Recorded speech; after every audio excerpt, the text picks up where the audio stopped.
నిర్గమకాండము 13వ అధ్యాయం 19వ వాక్యం చదువుకుందాం. మరియు మోషే నిర్గమకాండం 13:19 ఎక్సోడస్ చాప్టర్ 13 వర్సెస్ 19. మరియు మోషే యోసేపు ఎముకలను తీసుకొని వచ్చెను. అతడు దేవుడు నిశ్చయముగా దర్శనమిచ్చును. అప్పుడు మీరు నా ఎముకలను ఎక్కడ నుండి తీసుకొని పోవలెనని ఇశ్రాయేలీయుల చేత రూఢిగా ప్రమాణం చేయించుకొని ఉండెను. చాలు. మోషే యోసేపును గూర్చిన ప్రవచనం చెప్తున్నాడు.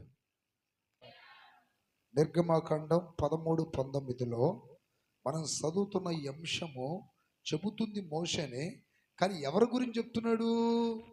యోసేపు గురించి చెప్తున్నాడు. ఇక్కడ ఉన్నటువంటి ఈ బానిస బ్రతుకు, ఈ కొలిమి లాంటి దాసోహం, ఈ కష్టాలు, కన్నీళ్లు, ఇబ్బందులు ఎల్లకాలం ఉండబోవు. ఏదో ఒక దినాన దేవుడు మనల్ని ఖచ్చితంగా దర్శిస్తాడు అనే మాట యోసేపు చెప్పినది ఇశ్రాయేలుకు మోషే వివరిస్తున్నాడు. ఏదో ఒక దినాన దేవుడు మనల్ని దర్శిస్తాడో అప్పుడు మీరు నా ఎముకలను ఈ ఐగుప్తు దేశంలో ఉంచొద్దు, మీరు వెళ్ళేటప్పుడు నా ఎముకలను కూడా తీసుకుని వెళ్ళిపోండి అని చెప్పాడంట. ఇక్కడ మనము అన్ని విషయాలు ధ్యానం చేయట్లేదు, కానీ నిశ్చయముగా దేవుడు దర్శనమిస్తాడు అనే ఒక్క మాటను మాత్రం మనం ఈరోజు ధ్యానం చేద్దాం. దేవుని స్తోత్రం కలుగునేగాక. ఇప్పుడు ఇశ్రాయేలీలు ఐగుప్తు దేశంలో ఉన్నారు. ఆ ఐగుప్తు దేశము కొలిమి లాంటిదంట. ఈ గడ్డపారలో కత్తులు కొలిమిలో పెట్టి బాగా కాగబెడతారు, చూసారా? అలాంటిదంట ఐగుప్తు. అలాంటి భయంకరమైన దాసోహంలో నుండి విడుదల పొందుతామా అనే నిరీక్షణ వారికి లేదు. ఆ నమ్మకం, విశ్వాసం లేదు. ఇంకెక్కడే మన జీవితాలు అయిపోతాయేమో అనుకుంటున్నారు వాళ్ళు. ఇక్కడే మన జీవితాలు ముగింపు అయిపోతాయేమో, ఇక మనకి విడుదల కలగదేమోనని వారి మనసులో వాళ్ళు కృంగిపోతున్నప్పుడు వారికి యోసేపు చెప్పాడు, ఏదో ఒక దినాన దేవుడు ఖచ్చితంగా దర్శనమిస్తాడు, ఏదో ఒక దినాన దేవుడు మన దగ్గరికి వస్తాడు, ఈ ఐగుప్తు కొలిమి దాసోహంలో నుండి బయటికి తీసుకెళ్ళిపోతాడు అనే విషయం చెప్పాడు. అప్పుడు బిడ్డలారా, దేవుడు కొన్ని శ్రమల గుండా, కన్నీళ్ళ గుండా, శోధనల గుండా, ఇబ్బందుల గుండా మనల్ని నడిపిస్తాడు. అప్పుడప్పుడు మాట విననప్పుడు, కొన్నిసార్లు దేవుడు పరీక్షించేటప్పుడు కూడా మనల్ని ఆ విధాల్లో నడిపిస్తున్నప్పుడు ఇక ఎల్లకాలం ఇంతే అని మనం అనుకుంటాం. ఇదే బాధ, ఇదే శ్రమ, ఇదే దుఃఖం, ఇదే ఏడుపు అని. కానీ దర్శించే ఒక టైము వస్తుంది అన్న విషయాన్ని మనం మర్చిపోతాం. ఆయన ప్రజల్ని దేవుడు ఏదో ఒక దినాన వచ్చి ఏం చేస్తాడు? దర్శిస్తాడు. ఆయన దర్శించేంత వరకు వారు ఐగుప్తులోనే ఉన్నట్టుగా, అటు ఇటు వెళ్ళనట్టుగా, వేరే ప్రయత్నాలు చేయనట్టుగా మనం కూడా మనల్ని ఏ మార్గంలో నడిపిస్తున్నాడు దేవుడు, అది ఆత్మకి ఇబ్బందులు కావచ్చు, కొన్ని శ్రమలు కావచ్చు, కొన్ని అవమానాలు కావచ్చు. ఆ మార్గములో మనం ఓపికతో కాస్త భరించి, సహించి, ఓర్చుకొని దేవుడు దర్శించేంత వరకు మనం కనిపెడుతూనే ఉండాలి. స్తోత్రం కలుగునుగాక. ఇవి వద్దు అనకూడదు, ఎక్కడి నుండి తప్పించుకొని వెళ్ళిపోదామని అనుకోకూడదు. నిశ్చయముగా దేవుడు నన్ను వచ్చి దర్శిస్తాడు, దర్శిస్తాడు. ఏదో ఒక రోజు వస్తాడు, దర్శిస్తాడు ఆయన. ఏదో ఒక రోజు వస్తాడు, కన్నీళ్లు తుడుస్తాడు. ఏదో ఒక రోజు వస్తాడు, స్వస్థపరుస్తాడు. ఏదో ఒక రోజు వస్తాడు, బానిస సంఖ్యలు తెప్పి గొప్ప స్వాతంత్రమును కలుగు చేస్తాడు. ఏదో ఒక రోజు వస్తాడు, సహాయం చేస్తాడు. కృంగిపోయిన నిన్ను పైకి లేపుతాడు. ఏదో ఒక దినాన వస్తాడు, నీ నిందలు అవమానాలు తొలగించి గొప్ప ఘనతనిస్తాడు. ఆ టైము దాకా నువ్వు ఈ ఓపికతో ఎదురు చూడాలి. దేవుని స్తోత్రం కలుగునుగా. వాస్తవానికి దేవుని జ్ఞాపకాలలో మనిషి ఏపాటివాడు? కీర్తనలో 8:4 నీవు మనుషునని జ్ఞాపకం చేసుకున్నటకు వాడు ఏపాటివాడు? నీవు నరపుత్రుని దర్శించుటకు వాడు ఏపాటివాడు అని రాయబడింది. నా ప్రియ దేవుని బిడ్డలారా, ఈ అఖిల బ్రహ్మాండమైన సృష్టిలో ఎన్నో గ్రహాలు ఉన్నాయి. భూమి ఒక గ్రహం, చంద్రుడు ఒక గ్రహం, సూర్యుడు ఒక గ్రహం, అంగారకుడు ఒక గ్రహం, ఎన్నో నవగ్రహాలు ఉన్నాయి. అన్నిటికంటే చిన్నది చంద్రుడు, చంద్రుడి కంటే కొంచెం పెద్దది భూమి. ఈ భూమిలో కొన్ని వందల కోట్ల మంది జనాభా, ఎన్నో వేల కోట్లలో జంతువులు, పక్షులు, పశువులు. వీళ్ళందరిలో నరుడు ఒక చిన్న రేణువు కంటే అల్పమైన వాడు, అంటే అంత తక్కువ వాడు. అలాంటి వాడిని దేవుడు జ్ఞాపకం చేసుకోవటానికి, దేవుడు నరపుత్రుని దర్శించటానికి వాడు ఏపాటివాడు?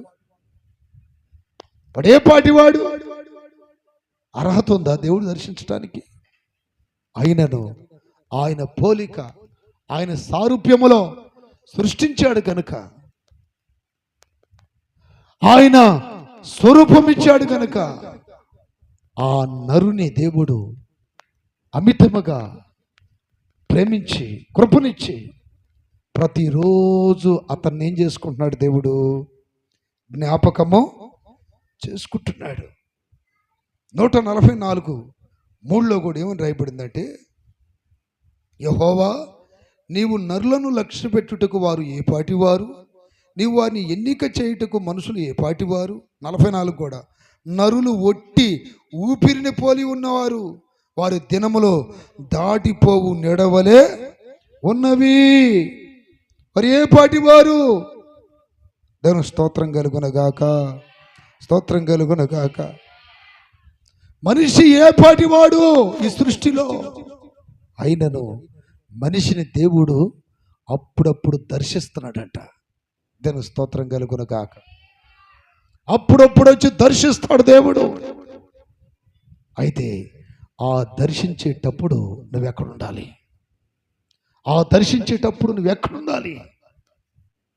దేవుడు నిన్ను ఎక్కడ ఉంచితే అక్కడుండాలి. ఏ స్థితిలో ఉంచితే ఆ స్థితిలోనే ఉండాలి. ఇశ్రాయేలును దేవుడు దర్శించేటప్పుడు వారు ఈజిప్ట్లో ఉన్నారు. అంటే అక్కడ పంపించింది ఎవరు? దేవుడే. అది కొలిమైన, దుఃఖమైన, బాధైన, శ్రమైన తట్టుకోమంటున్నాడు, సహించమంటున్నాడు. వారు దేవుని దృష్టికి తప్పు చేశారు. దేవునికి విరోధమైన విగ్రహారాధన చేశారు. దేవునికి ప్రతిగా దేవుళ్ళు చేశారు. దేవుడు కోపపడి వారి మీద ఇదిగో ఈ విధమైనటువంటి శిక్షకు అప్పగించి వాళ్ళకి మారు మనసు వచ్చి పశ్చాత్తాప కలిగి ఆ తప్పులు ఒప్పులు మానుకునేంత వరకు దేవుడు వారిని 430 సంవత్సరాలు ఐగుప్తు దేశంలో విడిచిపెట్టాడట. దేవుని స్తోత్ర. చాలా మంది అనుకుంటారు తప్పు చేయగానే దేవుని దగ్గరికి వెళ్ళి క్షమించయ్యా అంటే క్షమిస్తాడులే అనుకుంటున్నారు. క్షమించొచ్చేమో కానీ శిక్ష తప్పదో. ఏది విత్తితే అది కొయ్యాల్సిందే. చేలో పత్తి విత్తనాలు వేసి కంది విత్తనాలు కొయ్యలేరుగా. కంది విత్తనాలు వేసి మిరపకాయలు కోయలేరుగా. అలాగే చెడు విత్తితే చెడు, మంచి విత్తితే మంచి. వీరు దేవుని దృష్టికి విగ్రహారాధన చేసి దేవుని కోపాన్ని రప్పిస్తే 4 తరాలు వాళ్ళని శత్రువులకు అప్పగించేశారు. ఎంతకాలమయ్యా మాకు ఈ బ్రతుకు, ఎంతకాలమయ్యా ఈ కష్టాలు, ఎంతకాలమయ్యా ఈ విడుదలైన స్థితి, ఎంతకాలం ఈ బాధ అని ఏడ్చి ఏడ్చి ఏడ్చి ఏడ్చి మొర్రపెట్టి రోధిస్తే ఒక దినాన వారిని దర్శించడానికి దేవుడు వచ్చాడు. ఈరోజు నా ప్రియతైన బిడ్డలారా, నిన్ను దర్శించడానికి వస్తాడు, నిన్ను దర్శించడానికి వస్తాడు. వాస్తవానికి ఆయన దృష్టిలో నువ్వు ఎన్నిక లేని వాడివే, ఎన్నిక లేని దానివే. అయినను ఆయన ప్రేమను బట్టి, ఆయన కృపను బట్టి, ఆయన కరుణను బట్టి, ఆయన జాలి దయను బట్టి ఆయన దగ్గరికి వస్తాడు. దేవుని స్తోత్రం కలుగును గాక, స్తోత్రం కలుగును గాక. ఆయన వచ్చి దర్శించినప్పుడు ఆయన నిలబెట్టిన ప్లేస్లో నువ్వు ఉండాలి. ఆయన వచ్చి దర్శించినప్పుడు ఆయన నిలబెట్టిన ప్లేస్లో నువ్వు ఉండాలి. రూతు గ్రంథం 1:6 చదివితే, దేవుడు బెత్లెహేము కరువు వచ్చింది. బెత్లెహేము కరువు వచ్చినప్పుడు అప్పుడే దీని బిడ్డలారా, బెత్లెహేము కరువు వచ్చినప్పుడు అందరూ అక్కడే మనం ఏదో తప్పు చేసి ఉంటాం. అందుకే దేవుడు ఈ కరువుని అనుమతించాడు. కరువు అనగా కొన్ని శ్రమలు, బాధలు, కష్టాలు, కన్నీళ్ళు అనుకోండి. అవి కలిగినప్పుడు బెత్లెహేము వాసులు బెత్లెహేములోనే ఉండి దేవుని వైపు చూస్తున్నారు. దేవుని కార్యముల కొరకు, దేవుని దర్శనం కొరకు ఎదురు చూస్తున్నారు. నయోమి కుటుంబం బెత్లెహేముని విడిచి మోయాబుకి వెళ్ళిపోయిందట. చూడండి, మేము చాలా తెలివైన వాళ్ళం అనుకుంటారు. చూడండి, చాలామంది బోల్తా పడతారు. చాలామంది మేమే తెలివైన వాళ్ళం అనుకుంటారు. నీ తెలివితేటలు, నీ జ్ఞానము దేవుని దగ్గర దేనికి పనికిరావు. నువ్వు సంపూర్ణంగా దేవుని మీద ఆనుకోవాలి, సంపూర్ణంగా దేవుని మీద ఆధారపడాలి, సంపూర్ణంగా దేవుని నమ్ముకోవాలి, సంపూర్ణంగా దేవుని మీద విశ్వాసం ఉంచాలి. నువ్వు తెలివైన వాడవైనా, బలమైన వాడవైనా, జ్ఞానం గల వాడవైనా, నేను జీరో, నేను దేనికి పనికిరాను. నా ఆశ్రయం ఆయనే, నా ఆధారం ఆయనే, నా కన్నీ ఆయనే అని దేవుడి మీద అనుకోవాలి. నయోమి కుటుంబం ఆ ఊరిలో అందరికంటే తెలివైన వాళ్ళమని, వారికి ఇంకా దరిద్రం రాలా, కొదువలేదు, సమృద్ధిగా ఉన్నప్పుడే వెళ్ళిపోయారంట. వెళ్ళిపోయి మొట్టమొదటిగా భర్త కోల్పోయాడు. ఆ భర్తను కోల్పోయింది, 2 కుమారులు. భర్తను కోల్పోయినప్పుడు తిరిగి రావచ్చుగా. హల్లెలూయా. ఒక శిక్ష పడుతున్నప్పుడు ఎందుకు జరుగుతుందనేది గ్రహించాలిగా. ఈరోజు నీ పేరు చీరలు చెప్పింది ఈ వాక్యమే, నయోమి తప్పులని. దేవుని స్తోత్రం కలుగును గాక. తర్వాత చదువు, రేపు ఏనండి యూట్యూబ్లో వస్తుంది. అప్పుడు ఇదేం పెట్టారా, భర్త చనిపోయినప్పుడు అయ్యో మనం ఏదో దారి తప్పు వచ్చాము, ఇక్కడికి వెళ్ళిపోవాలి అనుకోలే. అక్కడ పిల్లల పేరు చేసిందంట. 10 ఏళ్ళ తర్వాత 2 కుమారులు కూడా లేచిపోయారు. వాక్యం చెప్తుంది, దేవుడు తన ప్రజలకి వారికి ఆహారం ఇచ్చుటకు యెహోవా తన జనులను దర్శించనని ఆమె మోయాబు దేశములో వినెను. ఏమండి, దేవుడు దర్శించినప్పుడు నయోమి కుటుంబం ఎక్కడుంది? బెత్లెహేములో ఉందా, మోయాబులో ఉందా? మోయాబు అంటే ఏంటి? లోకం. అక్కడ వాళ్ళందరూ దేవుని వైపు చూస్తూ దేవుడే ఏదైనా చేయగలడో, చంపినా, బ్రతికించినా, పడగొట్టినా, నిలబెట్టినా అన్నీ ఆయనే కదా, ఆయన తప్పక మా జీవితంలో ఏరే మార్గము, ఆశ్రయం లేవని దేవుడి మీద అనుకోకుండా అందరూ అలా దేవుడేనని ఆనుకుంటే వీళ్ళు మాత్రం ఎందుకని అక్కడ పోయారు? తెలివైన వాళ్ళనే. కొన్నిసార్లు మీ తెలివితేటలు మీ కొంపలు మోస్తాయి, జాగ్రత్త. మీ సుబుద్ధి మీ సొంత నాశనానికి మిమ్మల్ని తీసుకెళ్ళింది, జాగ్రత్త. అందుకని సామెతలు ఏమని రాయబడిందంటే, సుబుద్ధి మీద ఆధారపడవద్దు. దేవుని స్తోత్రం కలుగును గాక. 3వ అధ్యాయము 3వ అధ్యాయం 5వ వాక్యం, నీ సుబుద్ధిని ఆధారము చేసుకునక నీ పూర్ణ హృదయముతో యెహోవా యందు నమ్మికయుంచుము. యెహోవా యందు నమ్మికయుంచు. సుబుద్ధి మీద ఆధారపడకూడదు. సంఘములో నా అంత తెలివైనోడు ఎవడు లేడు. సంఘములో నా అంత తెలివైంది ఎవరు లేరు. కుటుంబంలో నా అంత తెలివైనోడు ఎవరు లేరు. కుటుంబంలో నా అంత తెలివైంది ఎవరు లేరు అనుకుంటున్నారా? మీ తెలివి మీ కొంప ముంచిద్ది దేవుడి మీద ఆధారపడకపోతే. ఎంతమందికి అర్థమైంది మాట? మీ సొంత తెలివి మీ కొంప ముంచిద్ది. మీ సొంత తెలివితేటలు మీ కొంపలు ముంచుతాయి. పూర్తిగా దేవుడి మీద ఆధారపడండి. మిమ్మల్ని ఖచ్చితంగా దేవుడు ఏదో ఒక దినాన దర్శిస్తాడు. ఖచ్చితంగా దర్శిస్తాడు.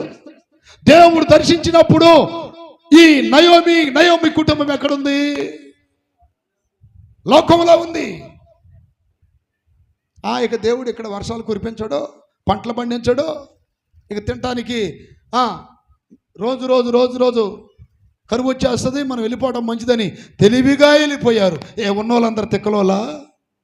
ఉన్నోళ్ళందరూ తెలివి తక్కువ వాళ్ళ? ఉన్నవాళ్ళు ఏదో ఒక దినాన వస్తాడు, ఏదో ఒక దినాన నన్ను దర్శిస్తాడు, ఆయన దర్శనము కొరకు నేను ఎదురు చూస్తున్నాను. నా దేవుడు ఖచ్చితంగా నన్ను దర్శిస్తాడు. దేవుడు దర్శించినప్పుడు మోయాబు ప్రాంతములో అన్ని పోగొట్టుకొని ఉంది అమ్మగారు. దేవుని స్తోత్రం కలుగునుగాక. దేవుడు దర్శించినప్పుడు బెత్లెహేములోనే ఉండాలి. దేవుడు దర్శించినప్పుడు దేవుని ప్రజలతో ఉండాలి. దేవుడు దర్శించినప్పుడు దేవుని నిలబెట్టిన స్థలంలో ఉండాలి. దేవుడు దర్శించినప్పుడు దేవుని చిత్తము నెరవేరుస్తూ పంపించే ప్రతి శ్రమ, శోధన, బాధలు, కష్టాలు, కన్నీళ్లు భరిస్తూ సహిస్తూ దైవ చిత్తములు అలా కొనసాగుతూ ఉండాలి. సొంత తెలివితేటలు చూపించి ఒకవేళ అట్లా వెళ్ళిపోమని భర్త ఏమని ఇచ్చాడు ఆలోచన? భార్య ఏమని ఇచ్చిందా? పిల్లలు ఏమని ఇచ్చారా? నా మాటలు ఎంతమందికి అర్థమవుతున్నాయి? ఎవరిచ్చారా ఆలోచన? ఎవరు ఇచ్చినా సరే ఆ ఆలోచన బాగు చేసిందా చెడగొట్టిందా? ఎవరన్నేమని ఎన్ని పడి కానీ చెడగొట్టేసింది. కానీ దేవుని ఆలోచన కొరకు కనిపెట్టిన వాళ్ళని దేవుడు వచ్చి దర్శించాడు. హల్లెలూయా, హల్లెలూయా. ఆయన ప్రజలకి చూడండి, అక్కడ ఎంత మంచి దేవుడు ఆయన, ఎంత మంచి దేవుడు అండి. ఆహారం ఇవ్వడానికి వచ్చాడంట. ఏమి ఇవ్వడానికి?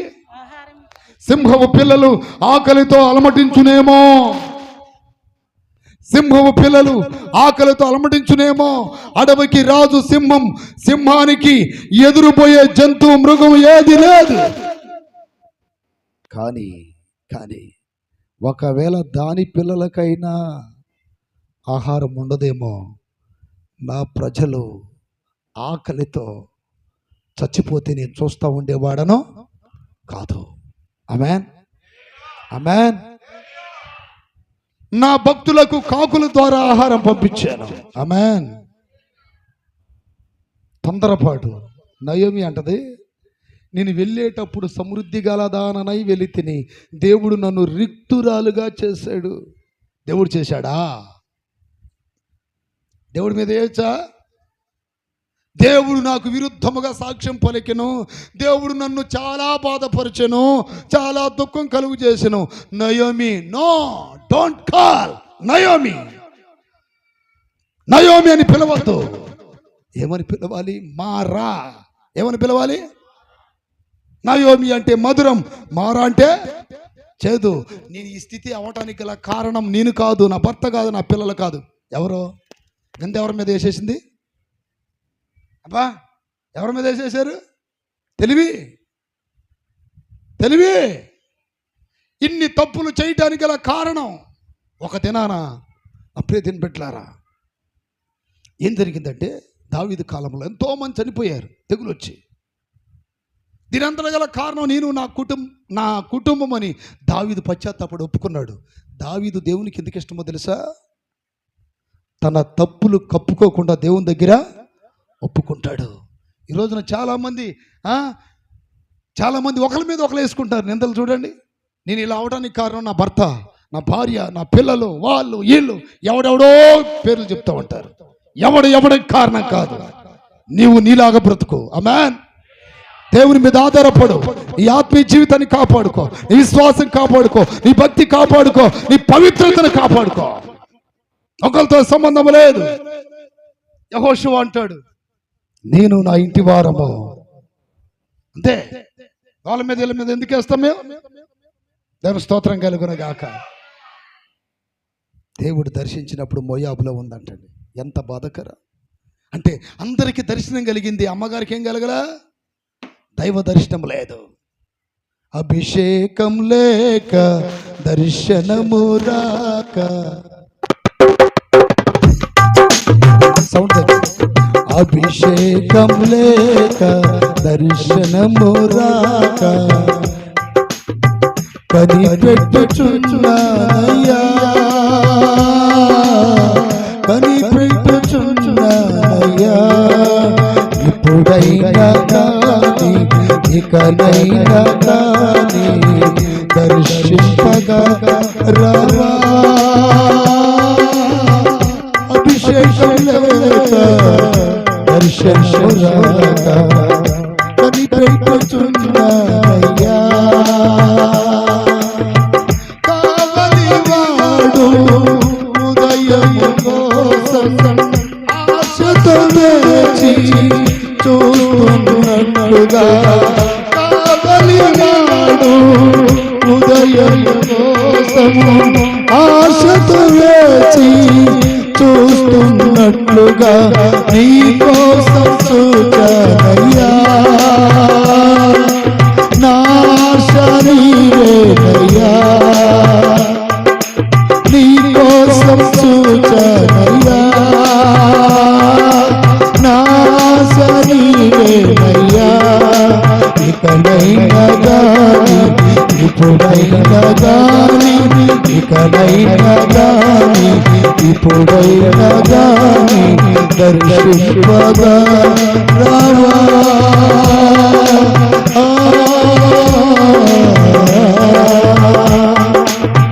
ఎండిన భూమి వర్షము కోసము ఆశతో నిలిచి చూస్తున్నట్టుగా, ఎండిన భూమి వర్షము కోసము ఆశతో వేచి చూస్తున్నట్టుగా నీ కోసం చూచానయ్యా. నా ఆశ నీవేనయ్యా,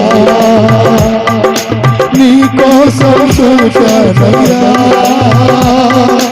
నా ఆశ నీవేనయ్యా. ఇకనైనా గాని ఇప్పుడైనా గాని, ఇకనైనా గాని ఇప్పుడైనా గాని దర్శింపగా రావా.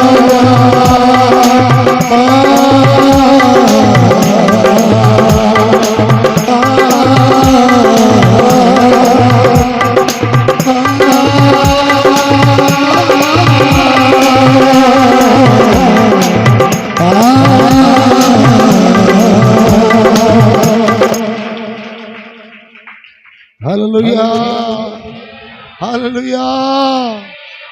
ఆయన ప్రజలను ఆయన దర్శించినప్పుడు ఒక కుటుంబం తప్పిపోయింది. ఈరోజు నా ప్రియని బిడ్డలారా, అక్కడే కనిపెట్టిన బెత్లెహేము వాస్తుల్లాగా ఉండాలి కానీ తప్పిపోయిన ఈ నయోమి కుటుంబంలాగా ఉండకూడదు. దేవుని స్తోత్రం కలుగునుగాక.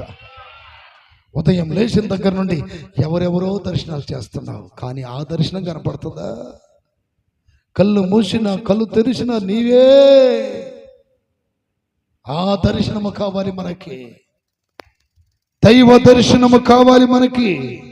దేవుని స్తోత్రం కలుగునుగాక, స్తోత్రం కలుగునుగాక. ఒక దినాన యెరూషలేము దగ్గరికి వచ్చాడు యేసయ్య. యెరూషలేమును ఇటు ఇటు పారజూశాడు. శిష్యులు పక్కనే ఉన్నారు. బోర్ను ఏడవటం ప్రారంభించాడు. యేసయ్య ఏడ్చాడు అనే మాట బైబిల్లో ఉంటుంది. దేవుని స్తోత్రం. యేసయ్య ఏడ్చాడు అనే మాట బైబిల్లో ఉంటుందండి. లూకా సువార్త 19:41 నుండి 44 వరకు మీరు తర్వాత చదువుకోండి. యేసయ్య ఆ పట్టణమునకు సమీపించినప్పుడు దానిని చూసి దాని విషయమై ఏడ్చి, నీవును ఈ దినమందైనను సమాధాన సంబంధమైన సంగతులను తెలుసుకొనిన ఎడల నీకెంత మేలు. గాని ఇప్పుడు నీ కన్నులకు మరుగు చేయబడి ఉన్నవి. ప్రభువు నిన్ను దర్శించిన కాలము నువ్వు ఎరగకుంటివి గనుక నీ శత్రువుల్ని చుట్టూ గట్టు కట్టి ముట్టడి వేసి అన్ని ప్రక్కలను నిన్ను అరికట్టి నీలో నున్న నీ పిల్లలతో కూడా నిన్ను నేల కలిపి నీలో రాతి మీద రాయి నిలిచి ఉండనివ్వని దినములు వచ్చునని చెప్పాను. అర్థమైందా? ఆ పట్టణం దగ్గరికి వచ్చి ఎందుకు ఏడ్చాడు? ఆ పట్టణమును చివరి క్షణములో ప్రభు దర్శించాడు యెరూషలేముని. ఎందుకు ఏడ్చాడు? ఏడుపు వెనకాల కారణం ఏంటి? ఈ రోజున మనలో చాలా మందిని చూసి దేవుడు ఏడుస్తున్నాడు. నడవగలిగినప్పుడే, చేయగలిగినప్పుడే, మోకాళ్ళు వంచగలిగినప్పుడే, అన్ని విషయాల్లో బాగున్నప్పుడే పరిశుద్ధంగుడు, స్తుతించు, ఆరాధించు, రక్షణ పొందు, సరైన భక్తి చేయి, నీ దేహము నాకు అప్పగించు, నీ అవయవాలు నీతికి సాధనాలుగా వాడబడినట్లు అప్పగించు అని దేవుడు అందరికి చెప్తున్నాడు. ఏదో ఒక దినం రాబోతుంది, శత్రువులు వచ్చి చుట్టుముట్టి గట్టు కట్టి రాయి మీద రాయి లేకుండా చేసే రోజు ఒక రోజు రాబోతుంది. సౌందర్య సియోను పట్టణమా, సౌందర్య యెరూషలేము పట్టణమా, దేవుడు రాయి మీద రాయి లేకుండా కూలిపోయే రోజు రాబోతుంది. నిన్ను చూసి పొగిడిన వారు, నిన్ను చూసి ఘనపరిచిన వారు, నిన్ను చూసి మురిసిపోయిన వాళ్ళు, ఒకప్పుడు ఇలా ఉండేది, ఒకప్పుడు ఇలా ఉండేది అని బాధపడే రోజు అతి త్వరలో రాబోతుంది. ఎందుకు? వై? ప్రభువు నిన్ను దర్శించిన కాలం నీవు ఎరగకపోతేవి. దేవుడు దర్శించిన కాలం ఆ పట్టణం ఏం కాలేదంట, ఎరగలేదంట. దేవుడు ప్రతి ఒక్క వ్యక్తిని దర్శిస్తాడు. దేవుని స్తోత్రం కలుగునగాక. దేవుడు నన్ను దర్శించాడయ్యా, దేవుడు నన్ను దర్శించాడయ్యా. దర్శించినప్పుడల్లా కార్యం జరిగింది. కానీ దర్శించటానికి వచ్చినప్పుడు నువ్వు ఏ మోయాబులోనో, ఏ లోకములోనో, ఏ పాపములోనో, ఏ శాపగ్రస్తమైన వారి మధ్యలోనో ఉంటే దైవ దర్శనాన్ని నువ్వు ఎప్పుడు పొందలేవు. నా మాట ఎంతమందికి అర్థమైంది? దేవుని స్తోత్రం కలుగునగాక. దేవుడు నిన్ను దర్శించాడు. ఈ సమాధాన సంబంధమైన సంగతులు నువ్వు తెలుసుకుంటే నీకు ఎంత మేలు. అయినను ఈ విషయాలు ఇప్పుడు నీ కన్నులకు మరుగు చేయబడి ఉన్నవి, మరుగు చేయబడి ఉన్నవి. ప్రభు దర్శించిన కాలమును నీవు ఎరగకపోతేవి. దేవుని స్తోత్రం కలుగునగాక. ఏదో ఒకరోజు వస్తాడు, దర్శిస్తాడు. ఆ దర్శించిన కాలాన్ని మనము గుర్తుపట్టాలి. ఆమేన్. ఏదో ఒకరోజు వస్తాడు, ఆ దర్శించిన కాలం గుర్తుపట్టాలి. ఆయన దర్శించినప్పుడు ఆయన మనల్ని ఎక్కడ నిలబెట్టాడు అక్కడే ఉండాలి. శ్రమ అయినా, బాధ అయినా, కష్టమైన, కన్నీళ్ళైనా లోకంలో కనపడకూడదు. దర్శించిన కాలంలో మనం ప్రభు చిత్తం చేస్తూనే ఉండాలి, ప్రభుని స్తుతిస్తూనే ఉండాలి, ప్రభుకు ప్రార్థన చేస్తూనే ఉండాలి, దైవ సన్నిధికి వస్తూనే ఉండాలి, దేవుళ్ళు యథార్థంగా ఉంటూనే ఉండాలి, నమ్మకంగా ఉంటూనే ఉండాలి, నిర్దోషంగా ఉంటూనే ఉండాలి. దర్శిస్తాడు, ఒక దినాన దర్శిస్తాడు. ఏవు భార్య ఏవు దగ్గరికి వచ్చి అంటుంది, ఇన్ని పోయినాయిగా, ఇంకా దేవుడు కావాలా? ఈ దేవుడు వద్దులే, ఇంకొక దేవుడిని చూసుకుందాం. ఈ దేవుడు వద్దు, ఇంకొక దేవుడిని చూసుకుందాం. ఒకటే మాటతో సమాధానం చెప్పాడు. యోబు గ్రంథం 13:15లో, ఆయన నన్ను చంపినను ఆయన కొరకే నేను కనిపెడతాను. చప్పట్లు కొట్టి గట్టిగా చెప్పండి. హల్లెలూయా. ఆయన నన్ను చంపినను. చెప్పండి చెప్పండి నోటితో అందరూ ఒకసారి. ఇదిగో ఆయన నన్ను చంపినను. ఏంటంటే భక్తి అంటే ఏంటి భక్తి? ఒక్క మాట నేను అన్నాను తుర్రుని వెళ్ళిపోతారు. మీరు అలిగిపోతారా? అక్కడ భక్తుడు అంటున్నాడు, ఆయన నన్ను చంపినా నేను మాత్రం ఆయన వదలను. ఆమె నేను ఒక్క మాట అన్నాయండి, మీరు వస్తారేమో రేపు వారం మందిరానికి అనమంటారా? వద్దంటారా? అందరూ కాదులేండి, కొంతమంది. ఆయన చంపిన హల్లెలూయా. ఆ మధ్య ఎవరో అన్నారు, అన్నను మమ్మల్ని నెట్టి బయటికి పంపించిన ఆ గేటు పట్టుకుని అక్కడే ఉంటామన్నారంట. చప్పట్లు కొట్టండి గట్టిగా. హల్లెలూయా. నాతో కాదు, బ్రదర్లతో అన్నారంట. నెట్టేసిన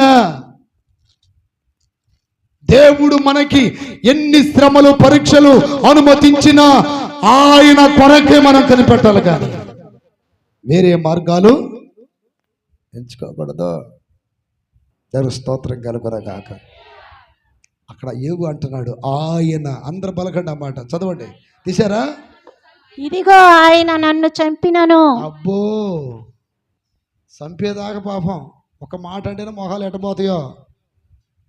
నేను స్తోత్రం అంటే నేను అంటుంది మిమ్మల్ని ఎగతాళి చేయాలని కాదు, అంత లోతులోకి రావాలి భక్తిలోకి. ఆమె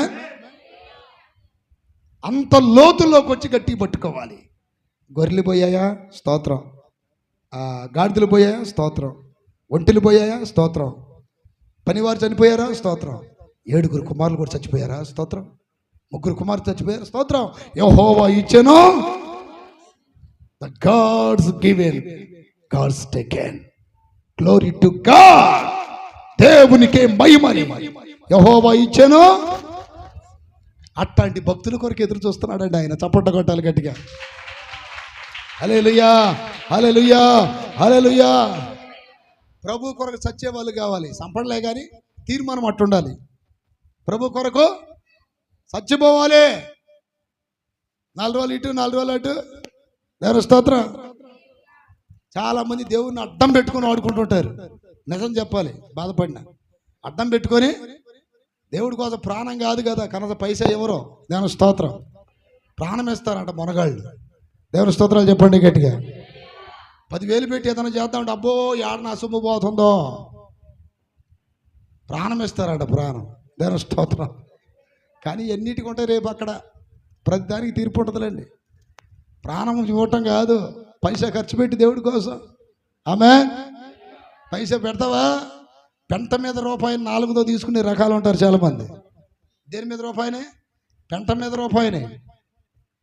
హల్లెలూయా. సంఘాల్లో ఉన్నారు చాలామంది. మీలో ఉన్నారో లేదో నాకు తెలియదులేండి. దేవుని స్తోత్రం కలుగునగాక.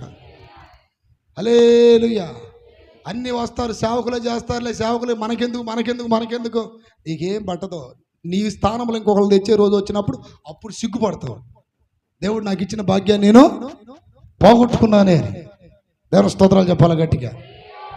దేవుడు ఎవరి కొరకు ఏది ఆపడో ఆయన తలుచుకుంటే, మనం చెప్పాను పోయిన ఆదివారం, ఆయన తలుచుకుంటే మోషే కర్ర కింద పడేశాడా? కర్ర ఏమైంది? పామైంది. అంటే వృక్షశాస్త్రాన్ని సెకండ్లో జీవశాస్త్రంగా దేవుడు మార్చేశాడు. ఆమేన్. దేవుడు అప్పగించినది ఖచ్చితంగా ఏదైనా అది భాగ్యముగా ఎంచుకొని దేవుని కొరకు ఈ భూమి మీద బ్రతికిన దినాల్లో మనం అప్పుడు ఏదో ఒకటి చేస్తుండాలి. చివరికి ప్రాణమైన పెట్టేయాలి దేవుడి కోసం. అలాంటి భక్తులను దేవుడు ఎక్కడ ఉంచుతాడు తెలుసా? ఆయన రొమ్మును ఆనుకునేటట్టు చేస్తాడు. చప్పట్లు కొట్టాడు కట్టు. హల్లెలూయా, హల్లెలూయా, హల్లెలూయా. వంతులు పెట్టుకొని భక్తి చేయటం, వంతులు పెట్టుకొని దేవుని పనులు చేయటం అది కరెక్ట్ కాదు, కరెక్ట్ కాదు. దేవుని కొరకు ఇక్కడ యోబు ఒకవేళ భార్య నిమిత్తం వంతు పెట్టుకొని ఉంటే నా భార్య కరెక్ట్ లేదు కానీ నేను కూడా ఎందుకు ఉండాలని అనుకోలా. ఆయన నన్ను చంపినను మేమన్నాడా నేనన్నాడా? అంటే అది పర్సనల్ తీర్మానమా, గ్రూప్తో తీర్మానమా? అంతే కదా. భార్యతో నాకు పని లేదు, నా ఇష్టం ఇది. దాని స్తోత్రం. భర్తతో సంబంధం లేదు, ఇది నా ఇష్టం. నన్ను ఆయన చంపినను ఆయన కొరకే నేను కనిపెడతాను. ఏదో ఒకరోజు ఆయన దర్శిస్తాడు. కోల్పోయినవన్నీ ఇచ్చుటకును బాధల నుండి హల్లెలూయా. నీవే రాకపోతే నేనేమైపోదునో. హల్లెలూయా. కోల్పోయినవన్నీ కోల్పోయినవి అన్ని దేవుడి కోసం కోల్పోతే ఏదైనా ఇస్తాడంట. ఏప్రిల్కి రాసిన పత్రిక తీయండి. ఏప్రిల్కి రాసిన పత్రిక. యేసయ్యను నమ్ముకున్నాను. ఎన్ని పోగొట్టుకున్నావా? ఏం పర్వాలేదు, భయపడద్దు. దేవుని స్తోత్రం కలుగును గాక. దేవుని కోసం ఎన్ని కోల్పోయావో అన్నిటిని దేవుడు ఇస్తాడు నీకు మళ్ళీ. చేతులు పైకెత్తి గడిగలు చెప్పు గట్టిగా. హల్లెలూయా. కోల్పోవుటకు ఏప్రిల్కి రాసిన పత్రిక 10వ అధ్యాయం 34. ఎలాగనగా మీరు ఖైదీలో ఉన్న వారిని కరుణించి మీకు శ్రేష్టమైన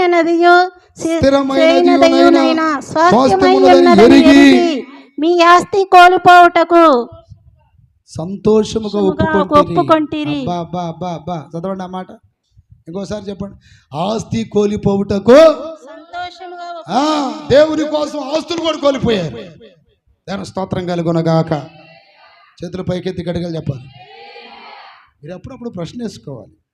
ఒక అబ్బాయి పేరుచర్లో పై నుండి పడ్డాడు. వాడు మీకు కూడా తెలుసు.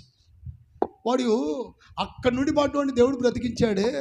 వాడు దేవుని కోసం ఏం చేయలేకపోయినాయని ఒకరోజు నాకే గుర్తొచ్చి నేను పోయి తట్టేవాడిని. కొంతమంది మత్తులో ఉంటారు కదా, తట్టాలి మనమే. అడగండి తట్టండి. దేవుడు ఏమన్నాడు? అడగండి తట్టండి అన్న. తట్టిన తర్వాత అవునన్నా, దేవుడి కోసం నేనేం చేయలేదన్నా అంటాడు. ఏరా, నువ్వు ఆ రోజే పోయి ఉంటే నీ పరిస్థితి ఏంటి? దాని స్తోత్ర. దేవుడు ఇంత గొప్ప కార్యము చేసనే దరిద్రుడా, దేవుని కోసం నువ్వేమైనా చేసావా? రేపు వారం చేస్తానన్నా. దేవుని కోసం ఆస్తి కోల్పోవడం సంతోషపడ్డారంట. నీ కోసం 100 ఆలోచనలు చేస్తున్నావు. అది కొనాలి, ఇది కొనాలి, అది తెచ్చుకోవాలి, ఇది తెచ్చుకోవాలి. దేవుడి గురించి ఎందుకు ఆలోచన చేయవు అంటే దేవుడి మీద నీకు అంత ప్రేమ లేదు, దేవుడి మీద నీకు అంత బాధ్యత లేదు, దేవుడి మీద అంత మమకారం లేదు.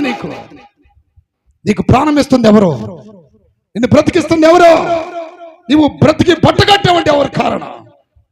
దేవుని దగ్గర పిసినారితనంగా ఉంటావా? దేవుడు అడుక్కునే దరిద్రుడా కాదా? ఆస్తి కోల్పోవడం వల్ల ఏం చేశారు? సంతోషంగా ఆస్తులు కోల్పోయారంట దేవుడి కోసం. ఆ మాట ఎంతమందికి అర్థమవుతుంది?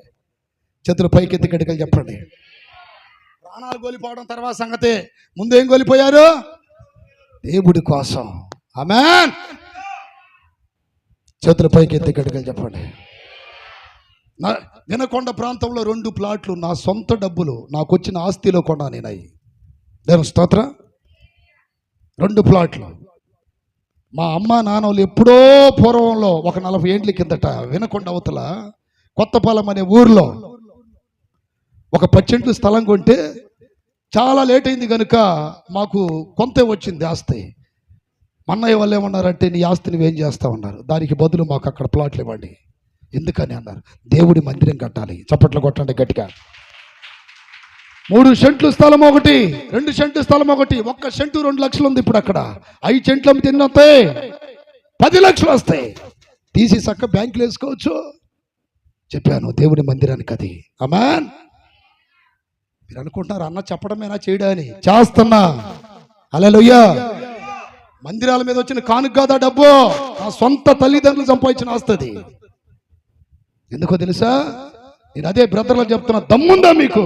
ఎవడైనా 1-2 సెంట్లు దేవుడి కోసం అమ్మి పెడతాడా? ఈరోజు తేరుగా ఎందుకు చెప్తున్నానంటే, నేను పేరుచెర్ల స్థలంలో కూడా కారు మంచిలో మా స్థలం అమ్మి దేవుడి మందిరానికి ఇచ్చేసాం మేము. ఆమేన్.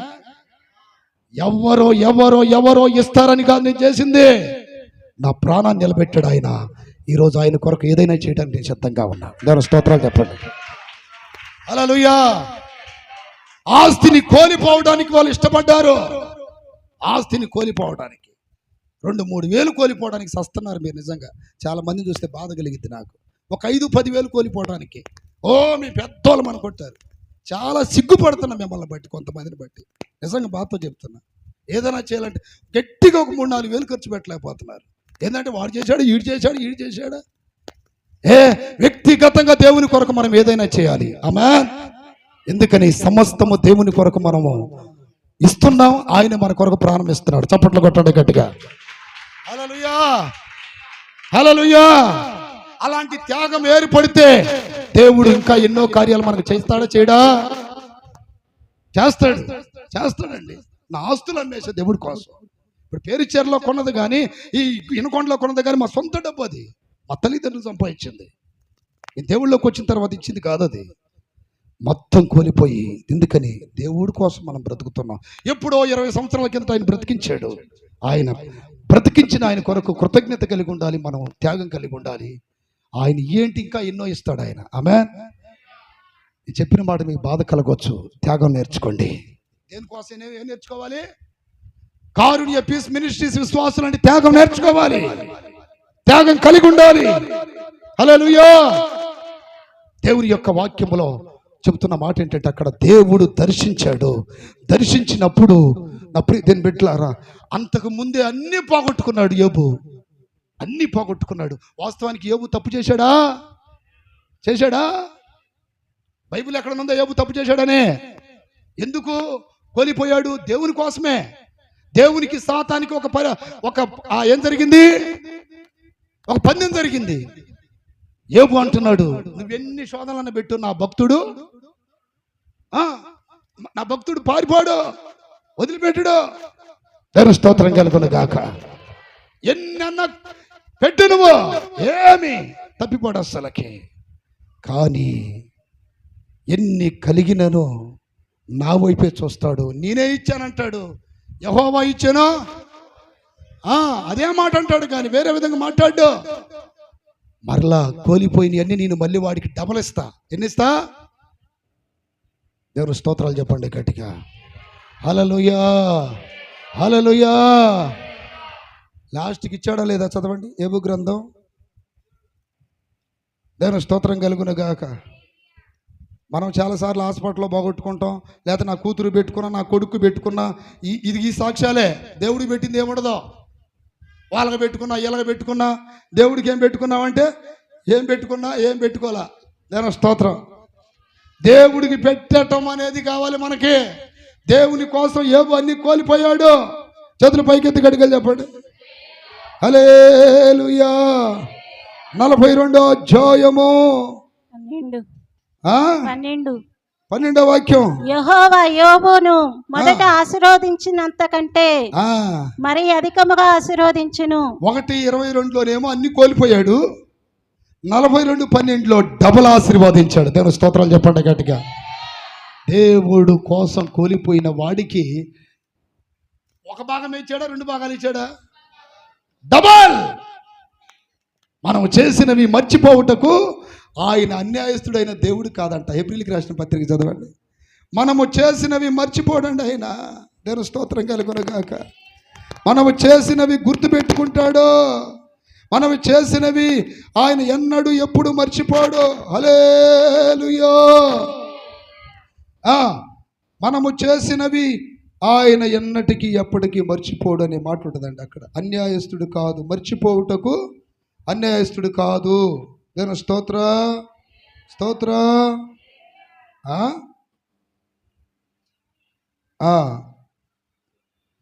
ఏప్రిల్కి రాసిన పత్రిక 6వ అధ్యాయం 10వ వాక్యం చదవండి. మీరు చేసిన కార్యమును మీరు పరిశుద్ధులకు ఉపచారం చేసి ఇంకను ఉపచారము చేయుచుండుట చేత తన నామమును బట్టి చూపిన ప్రేమను మరచుటకు దేవుడు అన్యాయస్తుడు కాడు. చూడండి, ఆయన నామమును బట్టి మనం చూపిన ప్రేమ మరచుటకు అన్యాయస్తుడు కాదు. చేతులు పైకెత్తి గడిగలు చెప్పండి. నువ్వు చేసే ప్రతిదీ చూస్తాడు, ఒకరోజు ప్రతిఫలం ఇస్తాడు ఆయన. నువ్వు చేసేవి ప్రతిదీ చూస్తాడు, ప్రతిఫలం ఇస్తాడా ఇవ్వడా? ఖచ్చితంగా ఇస్తాడు. మర్చిపోవుటకు అన్యాయస్తుడు కాదంట ఆయన. దాని స్తోత్రాలు చెప్పండి గట్టిగా. సందర్భం వచ్చింది కాబట్టి ఇప్పుడు చెప్తున్నా మీకు ఈ విషయాలు. అప్పుడే బిడ్డ యోబు దేవుని కోసం ఏం కోల్పోయాడు? అన్నీ కోల్పోయాడు. మళ్ళీ ఇచ్చాడు దేవుడు, మళ్ళీ అన్నీ ఇచ్చాడు, డబల్ ఇచ్చాడు. 7,000 గొర్రెలకి 14, 3,000 ఒంట్లకి 6,000. అలా చెప్పండి గట్టిగా. వేరే వేరే వేరే వేరే విధాలకు కోల్పోతాం మనం. అవి వస్తాయి మళ్ళీ. దేవుడి కోసం కోల్పోతే రెండంతలుగా దేవుడు మనకిస్తాడు. దేవుని స్తోత్రం కలుగును గాక. చేతులు ఎత్తారేమో చూడండి. మొహాలు మాడిపోయినాయి, మొహాలు మాడిపోతున్నాయి పాపం. అల్లలు చెప్పాలి గట్టిగా, అల్లెలు చెప్పండి గట్టిగా. యోబు లాంటి జీవితం మనకు కావాలి. ఆమె దేవుడు మనల్ని పై స్థాయిలో ఉంచాలంటే మనం కూడా తప్పిదేని బిడ్డలారా కింద స్థానం నుండి రావాలి. దేవుడు హెచ్చించేంత వరకు, దర్శించేంత వరకు కొన్ని శోధనల గుండా, ఇబ్బందుల గుండా మనం వెళ్తూనే ఉండాలి. అవి భరిస్తూ ఉండాలి. దేవుడు చెప్పింది చేస్తూ ఉండాలి. దాని స్తోత్రం కలుగునగాక, స్తోత్రం కలుగునగాక. హల్లెలూయా. పలానోళ్ళకి 10,000 ఇచ్చా వాడు ఎగ్గొట్టాడు, పలానోళ్ళకి 1,00,000 ఇచ్చా వాళ్ళు ఎగ్గొట్టారు. ఎన్ని కోల్పోతాం మనం వేస్ట్గా. కానీ దేవుని దగ్గర కోల్పోయినవి దేవుడు మర్చిపోవటం అన్యాయస్తుడు కాదు. ప్రభునందు మీ ప్రయాస వ్యర్థం కాదు. ఏదో ఒక దినాన దేవుడు ఖచ్చితంగా మనల్ని ఏం చేస్తాడంట, దర్శిస్తాడు. ఎవరిని దర్శించాడు? నేను రెఫరెన్స్లు చెప్తాను, మీరు రాసుకోండి అంతే, టైం లేదు కనుక. ఒకటి, నా ప్రియమైన బిడ్డలారా, ఆయన బెత్లెహేం వాసులను దర్శించాడు, రూతు 1:6. రెండోది, ఆయన నా ప్రియమైన బిడ్డలారా హన్నాను దర్శించాడు, అలాగే శారాను దర్శించాడు. దేవుని స్తోత్రం కలుగును గాక. చాలామందిని దర్శించాడండి దేవుడు, చాలామంది భక్తులను దర్శించాడు. యాకోబును దర్శించాడు. ఆదికాండ 46, 2, 3, 4, 5, 6 వాక్యాలు. దేవుడు యాకోబును దర్శించాడు. అలాగే యూదులను దర్శించాడు ఆయన, జకర్యా గ్రంథం 13. అలాగే షిలోహును దర్శనమిచ్చాడు ఆయన, మొదటి సమూయేలు గ్రంథం 3:21. అలాగే బాప్తిస్మిచ్చు యోహాను దర్శించాడు, లోకాసు వార్త 1:22. పౌలును దర్శించాడు, మోషేను. చాలామంది ఉన్నారులేండి బైబిల్లో. ఎందుకు దర్శిస్తాడంటే 4 కారణాలతో ఆయన దర్శిస్తాడు. ఒకటి, ఆహారం పెట్టడానికి. నెంబర్ 1 చెప్పండి, ఏం పెట్టడానికి? ఒకటి, ఆహారం పెట్టడానికి. రెండోది, విమోచన కలుగు చేయటానికి. లోకాసు వార్త 1:69 చదవండి. ఒకటి, ఆహారం పెట్టడానికి దర్శిస్తాడు. దాని స్తోత్రం కలుగునగాక. 2, ఆయన తన ప్రజలకు దర్శనమిచ్చి వారికి విమోచన కలుగ చేసెను. దాని స్తోత్రాలు చెప్పండి గట్టిగా. ఎవరికి? ఆయన ప్రజలకి విమోచన కలుగు చేయటానికి దర్శనమిస్తాడు. ఇప్పుడు ఐగుప్తు దేశంలో, అప్రీతిని బిడ్డలారా, ఐగుప్తు దేశంలో ఇశ్రాయేలుని ఎందుకు దర్శించాడు? వాళ్ళని విమోచించడానికి. ఏదైనా బంధకాల్లో, శాపాల్లో, దరిద్రాల్లో ఉన్న మనల్ని కూడా మనం కనిపెడితే, అయ్యా ఇదిగో ఇక్కడ బంధకంలో ఉన్నాం, ఈ దరిద్రంలో ఉన్నాం, ఈ శాపంలో ఉన్నాం, మాకు కూడా విమోచన, విడుదల కావాలని అంటే దేవుడు ఖచ్చితంగా ఏం చేస్తాడు? దర్శనమిస్తాడు. మూడవది, అద్భుతాలు చేయడానికి దర్శనమిస్తాడు ఆయన. ఏం చేయడానికి? లోకాసు వార్త 7:15-16 చదవండి. లోకాసు వార్త 7:15-16. ఆ చనిపోయిన వాడు లేచి కూర్చుండి మాటలాడసాగెను. ఆయన అతని తల్లికి అప్పగించెను. అందరూ భయకాంతులైన మనలో గొప్ప ప్రవక్త బయలుదేరి ఉన్నాడనియో, దేవుడు తన ప్రజలకు దర్శనం అనుగ్రహించున్నాడనియో. చూడండి, దేవుడు తన ప్రజలకి దర్శనం అనుగ్రహించి ఉన్నాడనియో దేవుణ్ణి మహిమపరిచిరి. చప్పట్లు కొట్టండి గట్టిగా. హల్లెలూయా, హల్లెలూయా.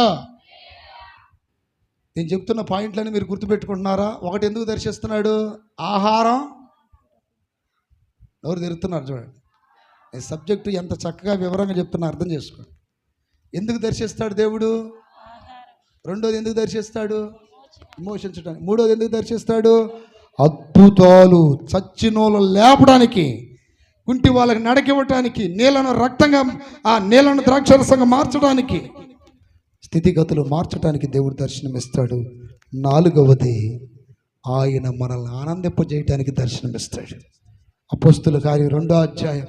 దుఃఖముతో, బాధతో, దిగులుతో వేడుస్తున్న ప్రియ దేవుని బిడ్డలారా, అపోస్తుల కార్యం 2:28 రాయబడింది, నాకు జీవ మార్గములు తెలిపితివి, నీ దర్శనం అనుగ్రహించి నన్ను ఉల్లాసముతో నింపెదవు. అబ్బా. దేవుడు దర్శనం ఇచ్చి దేంతో నింపుతాడండి? ఉల్లాసముతో నింపుతాడు. దేవుని స్తోత్రం కలుగును గాక. హల్లెలూయా. మీకు అర్థమైందా? ఆహారం ఇవ్వటానికి, విమోచన ఇవ్వటానికి, అద్భుతాలు చేయటానికి, ఆనందింప చేయటానికి దేవుడు మనల్ని దర్శిస్తాడు. దర్శించింది ఎవరిని? ఒకటి బెత్లెహేము వాసులను, రెండోది షారాని. ఆది కాండం 21:1 షారాను దర్శించాడు. అలాగే సంసోను తండ్రిని దేవుడు దర్శించాడు. న్యాయాధిపతుల గ్రంథం 13:9 న్యాయాధిపతుల గ్రంథం.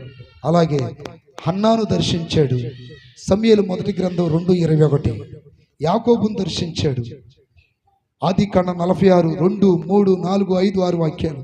అలాగే అప్రియదని బిడ్డలారా, పౌలును దర్శించాడు, మోషేను దర్శించాడని కూడా చెప్పాం. ఆయన మనల్ని దర్శించినప్పుడు మనం మోయాబులో ఉండకూడదు. ఆయన మనల్ని దర్శించినప్పుడు మనము దేవుని దర్శనమును గ్రహించని ఒక మందముగా గురుడితనముగా ఉండకూడదు. మనం ఆయన దర్శనం మనకు స్పష్టంగా ఉండాలి. ఆయన దర్శనాన్ని అనుసరించి మనం ముందుకెళ్ళాలి. అట్టి కృప దేవుడు మనకు దయచేయును కాక. అందరి పైకి లేచి నిలబడండి. ప్రియ దేవుని సంఘమా, అందరము సరి చేసుకోవలసిన విషయాలు. దేవుడు ఏదో ఒక దినాన నిన్ను దర్శిస్తాడు. ఆయన ఏదో ఒక దినాన నీ జీవితంలో గొప్ప కార్యాలు చేస్తాడు. ఏదో ఒక దినాన నీకు ఆహారం ఇచ్చుటకు దర్శించడానికి వస్తాడు. నిన్ను విమోచించడానికి దర్శించడానికి వస్తాడు. ఏదో ఒక దినాన దేవుడు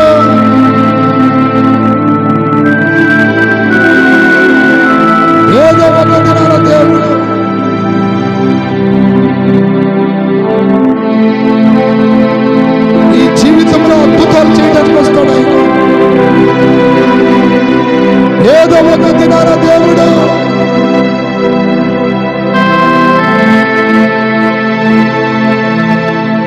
నిన్ను సంతోష పెట్టడానికి వస్తాడు. ఆయన నిన్ను దర్శించినప్పుడు బెత్లెహేములో ఉండాలి, దేవుని సంఘములో ఉండాలి, దేవుని ప్రజలలో ఉండాలి. దేవుని చిత్తంలో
ఆయన హన్నాను దర్శించాడు.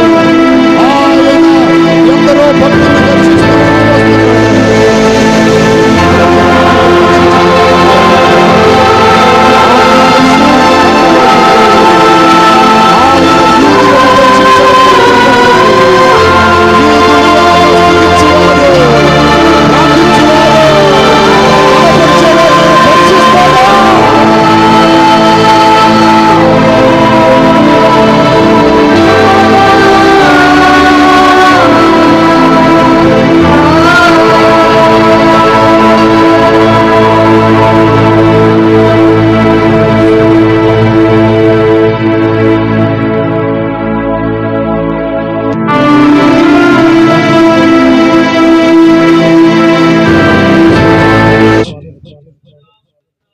మైక్లో అయ్యా, ఈ పునరుద్ధాంజనాన్ని ప్రజలకు తండ్రి నీ సన్నిధిలో నడిపించారు ప్రభువా. మీ యొక్క వాక్కుల ద్వారా తండ్రి యేసయ్యా మమ్మల్ని ఏ విధంగా దర్శిస్తావో తండ్రి యేసయ్యా, అయ్యా ఎటువంటి ఆశీర్వాదాలు మాకు అనుగ్రహిస్తావో కూడా లేఖన భాగాల ద్వారా మాట్లాడేందుకు